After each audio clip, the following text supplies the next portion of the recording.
Bienvenue sur les bons plans du MJ. Aujourd'hui, je vous présente la Couronne de sel, une campagne compatible Morkborg qui est éditée chez Arcane Asylum, la collection Rabbit Hole. Et c'est une campagne qui est illustrée, écrite et mise en page par Tania Herrero.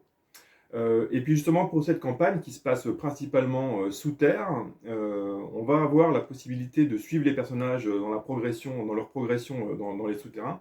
Et pour suivre ça, moi je vous propose une petite aide de jeu à base de X-Scroll, en tout cas d'hexagone, pour créer une map qui vous permettra voilà, de garder un peu, de proposer différentes solutions de jeu et d'exploration à vos joueurs.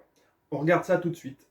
Donc la couronne de sel, voilà, cette campagne écrite par Tania Herrero, donc c'est un livret format A5, plutôt épais, il y a un peu plus d'une centaine de pages, et donc on va regarder ça. Je ne vais pas forcément faire tout le tour du bouquin, mais voilà, c'est vraiment une belle production de chez Arcane Asylum. Il y a un beau papier, c'est vraiment plutôt bien fait.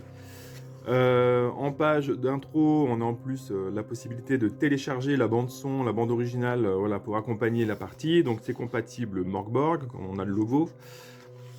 Et puis donc on va regarder très rapidement, mais c'est assez classique entre guillemets dans le sens pour du Morkborg. On commence par des 12 nouveaux trésors occultes, donc on va pouvoir récupérer en tout cas dans les entrailles de la Terre. Et puis l'introduction, hein, c'est vraiment superbe. C'est des doubles pages qui expliquent, on va dire, qui narrent le contexte de cette campagne, de cette grande aventure, avec vraiment des illustrations vraiment superbes, un texte qui pourra être justement lu aux joueurs, présenté aux joueurs, donc des illustrations vraiment somptueuses. C'est vraiment une belle production hein, de Arcane Asylum. Je pense que c'est le genre d'illustration qui n'est pas forcément évident justement avec l'imprimeur. Il faut vraiment bien se coordonner, j'imagine, pour avoir les rendus que l'on souhaite. Et donc on a voilà, des 12 raisons de risquer sa vie. Donc ça va être un peu pourquoi les personnages arrivent dans cette campagne, qu'est-ce qu'ils recherchent, pourquoi ils sont là. Et puis on rentre dans le vif du sujet avec cette double page, encore une fois. Alors tout est blanc, ce n'est pas de la neige, c'est du sel, on est dans une région, c'est la péninsule, en tout cas c'est la partie est sur la carte de Morkborg. Et donc tout est recouvert de sel suite à une malédiction, en tout cas qui est présentée en intro. Et les personnages arrivent dans le village de Salzburg, où c'est vraiment le point d'entrée de la campagne. Il va y avoir des rumeurs à récolter. Il y a une ville, en tout cas un village qui est décrit, notamment les points importants. C'est une ville où il y a beaucoup d'aventuriers qui viennent, notamment parce que justement ils vont visiter la faille qui se trouve sous terre, et puis essayer de rejoindre un temple où il y a certainement des richesses à trouver, des énigmes à résoudre. Donc c'est le point d'entrée. Et puis donc là, on a une illustration qui présente justement la taverne avec des PNJ qui s'y trouvent, par exemple. Et puis après, on a voilà, des solutions pour acheter du matériel avant de partir. Et puis voilà, on commence dans la campagne, donc c'est toujours vraiment une très très belle mise en page. Voilà, avec des originalités, la descente, voilà, comment le texte évoque de descendre dans les failles. Et donc après, on a une double page qui va présenter l'exploration avec des règles pour gérer les explorations. À la base, on nous propose 4 événements d'exploration, donc on va dire au D4. Et puis parmi ces 4 événements d'exploration, ensuite, on a 6 événements, rencontres potentielles. Donc ça fait 24, on va dire, possibilités. La campagne nous propose d'en tirer 4, et puis après d'arriver à des événements spécifiques qui permettent d'avancer plus loin, et puis donc de rejoindre le fameux temple recherché par les joueurs. Donc à partir de là, moi, c'est ce qui m'avait intéressé pour produire l'aide de jeu que je vais vous proposer. Donc là, je passe assez vite parce que j'ai pas du tout envie de spoiler. Je vais pas faire une présentation plus précise du livre. En tout cas, vous pouvez voir la qualité du travail de mise en page, des illustrations. Chaque page est vraiment illustrée, mise en page spécifiquement. À chaque fois qu'on tourne une page, on a une surprise, on a une découverte. Et donc, on évolue ainsi. Les personnages, en tout cas celui qui est en tête de file de l'expédition, va tirer un dé, et puis en fonction de son résultat, qui est toujours basé sur la difficulté de 12, hein, comme dans Morkborg, des événements vont apparaître. On peut noter quand même que la campagne, par moments, peut sembler très mortelle. En tout cas, quand on la lit en tant que MJ de bout à bout, bah, c'est vrai que si on lit tous les événements, il y en a quand même, voilà, ça va en faire 24. Il y en a certains potentiellement qui sont très dangereux. Alors ce qu'il ne faut pas oublier, c'est que de base, ce que Tanya Herrero nous propose, c'est de n'en tirer que 4 avant d'arriver aux événements qui vont dévoiler justement le temple ou d'autres lieux spécifiques. Donc là, je ne vais pas vous en montrer plus, mais bon, vous voyez la qualité de l'ouvrage, c'est vraiment génial. À chaque fois, en plus, on a des inserts avec des explications sur ce qui s'est passé, voilà. Et à chaque fois, vraiment de magnifiques illustrations. Moi, je trouve vraiment à chaque fois double page, c'est très très beau. Très très belle production hein, de Arcane Asylum, encore une fois. Et je vous montre quand même des... J'y arrive, mais voilà. Je vous montre ça, moi qui adore les cartes, là, je suis, on va dire, comblé. On a un superbe travail sur les cartes en double page, avec une colorisation, avec une texture et un grain sur l'illustration qu'on voit peut-être pas là en vidéo, mais quand vous aurez le bouquin entre les mains, vous pourrez voir ça. Ça rend vraiment chouette, vraiment superbe. Et puis après, au niveau du temple, justement, qu'on va pouvoir explorer, et bien vous voyez, on reprend la carte et puis le lieu qui est décrit sur la double page, il est surligné en rouge ici. Donc on peut s'y retrouver vraiment facilement. À chaque fois, chacune des salles est décrite avec les rencontres potentielles, les dangers, ainsi de suite. Donc c'est vraiment un superbe bouquin, très original par sa thématique, vraiment bien ficelé, assez létal, on l'a vu. Donc pour ça, bon voilà, si c'est la première campagne, en tout cas le premier scénario que vous faites jouer à vos joueurs de Morkborg, en effet, en sachant que des personnages de Morkborg peuvent commencer avec 1 ou 2 points de vie, quand ils sont malchanceux au tirage, ça peut s'avérer très compliqué. Donc il peut y avoir plusieurs solutions, soit vous déterminez au départ qu'ils ont le maximum de points de vie qu'ils peuvent avoir, si c'est des joueurs, enfin en tout cas des personnages créés pour, soit si c'est des personnages qui ont déjà pu faire des scénarios Morkborg, qui ont survécu, qui ont réussi à avoir un peu plus de points de vie, ainsi de suite. À mon avis, ils peuvent tenter la campagne comme ça. Il y a aussi la solution d'avoir des suivants, sachant que le suivant, bah voilà, moi je vous conseille de ne pas le jouer en effet comme un personnage, mais plutôt comme un PNJ qui accompagne, qui peut donner un bonus par rapport à ses capacités, donc que ce soit pour le combat, que ce soit pour se diriger dans la faille, ainsi de suite. Et puis bah voilà, si un personnage venait à mourir, bah, le suivant prendra sa place.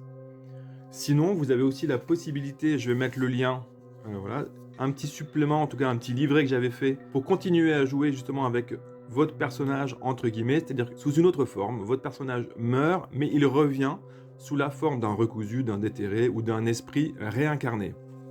Donc il y a des petites règles très rapides à mettre en place pour pouvoir continuer à jouer sans forcément à devoir réellement inclure, on va dire, un nouveau personnage qui pourrait un peu apparaître comme ça par hasard. Et puis donc, si je reviens sur cette règle qui est proposée pour parcourir donc les failles, comme je vous le disais, on va choisir dans un premier temps au hasard un événement d'exploration et puis après un événement spécifique. Il y a 4 types en fait d'événements d'exploration qui sont des catégories, on va dire. Il y a sanctuaire, faune, menace et curiosité. Donc comme les personnages jettent en fait ces événements de façon aléatoire, bah, le danger il peut vraiment être minime ou vraiment maximum. Donc c'est un peu aussi du hasard, donc ça correspond aussi pas mal à la mentalité de Morkborg. Donc il y a plusieurs, soit vous tirez ça au hasard, soit au final, justement avec ce que je vous ai proposé ici, là, donc c'est des hexagones hein, qui vont permettre de créer une carte pendant que les personnages explorent justement les failles. Donc il y a plusieurs solutions. Alors j'ai fait la première, en fait, qui est l'entrée, on va dire, du souterrain, en fait, de la faille, des failles. Et puis à partir de là, bah, soit vous avez une progression aléatoire qui est tirée donc au jet de dés comme il est proposé dans le livre, et puis j'ai représenté chacun des événements spécifiques. Donc vous en tirez un, vous pouvez voir, j'ai noté, il y a l'événement principal et puis le numéro de l'événement spécifique. Donc vous jetez votre D4, ce qui va vous donner, par exemple, ici j'ai un 3. Donc si je prends ma catégorie ici, en tout cas mon événement, donc ça sera bien le numéro 3, et puis mon D6, donc ça sera le numéro 2, et donc le numéro 2, le voici. Donc vous pouvez dire, les personnages peuvent faire ce tirage-là. Éventuellement, avant, vous avez dit qu'il n'y avait que, par exemple, 3 directions possibles. Les personnages en choisissent une et vous posez la tuile qui correspond. Et vous pouvez indiquer, là, pour le coup, maintenant, il n'y a plus que 2 passages. Et ainsi, donc vous résolvez, évidemment, avec la description qui est proposée dans le livre, vous résolvez tout ce qui est à découvrir par les personnages. Et puis après, ils vont continuer leur progression, ainsi de suite. Donc là, par exemple, j'ai un 4 et un autre 4. Donc ça, c'est mes résultats de progression. Et donc, je prends mon paquet qui est numéroté donc 4, et je recherche l'événement donc numéro 4 que voici, que vous posez par rapport à la direction où veulent aller les personnages, et ainsi de suite. Vous construisez votre carte. Donc ce que propose le scénario, c'est de n'avoir que 4 événements principaux avant d'atteindre des lieux spécifiques pour continuer après sur les cartes qu'on avait juste vues avant, pour continuer l'exploration. Donc ça, c'est une solution qui est plutôt basée sur le hasard. Ensuite, justement, ce que peut vous permettre justement ces hexagones, ce que ça peut vous permettre, c'est de préparer l'exploration en amont en fonction des dangers que vous avez envie de proposer aux personnages. Donc vous en choisissez certains, et vous pouvez les mettre justement, vous pouvez les préparer et les proposer en découverte. On pourrait appeler ça en découverte en mode aveugle. Donc, soit vous faites toute la map si vous avez envie, mais vous pouvez aussi faire par progression, quoi. C'est-à-dire peut-être qu'au départ, à partir du point central, il y a aussi 3 zones à découvrir. Les personnages vont en choisir une, vous pourrez donc la retourner. Vous regardez le numéro et vous avez justement la description à faire en lien avec le livre. Donc ça, c'est une solution aussi qui permet d'avoir des lieux. On sait qu'il y a des choses qu'on n'a pas explorées. Les personnages donc peuvent continuer. Une fois qu'il y en a une qui est révélée, c'est au maître de jeu de choisir ce qu'il a envie de mettre par rapport à ça. Peut-être qu'il y a ici que 2 choix. Donc si les joueurs en font un nouveau, vous dévoilez, vous résolvez, ainsi de suite. Et à la fin, vous aurez votre X-Scroll qui sera qui représentera l'ensemble des failles. A l'inverse, vous pouvez aussi tout à fait proposer de dévoiler tout de suite tout ce qui se trouve autour, en sachant que les dessins sont évocateurs, mais au final, parfois, certains dessins peuvent sembler, en tout cas, présenter une menace, ou d'autres quelque chose de moins menaçant, mais très franchement, au niveau des descriptions, je suis pas sûr que les personnages fassent toujours les bons choix, en fait. Voilà. Donc ça peut être ce genre-là, et ça fonctionne bien, parce que tout de suite, ça donne une idée un peu de la taille, on va dire, des failles qui restent à explorer avant d'arriver à un lieu précis. Si à un moment, voilà, vous pouvez aussi tout à fait n'en mettre qu'une, c'est-à-dire il n'y a qu'un seul passage obligatoire, et donc les personnages savent très bien qu'ils vont devoir affronter ce qui s'y trouve et n'auront pas d'autre solution que de passer par cet endroit.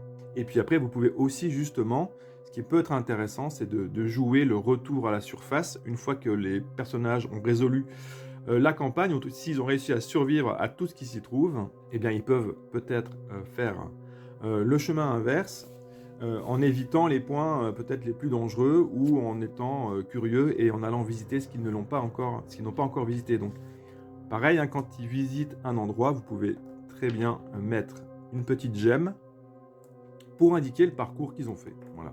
Merci d'avoir suivi les bons plans du MJ pour la présentation de cette campagne La Couronne de Sel.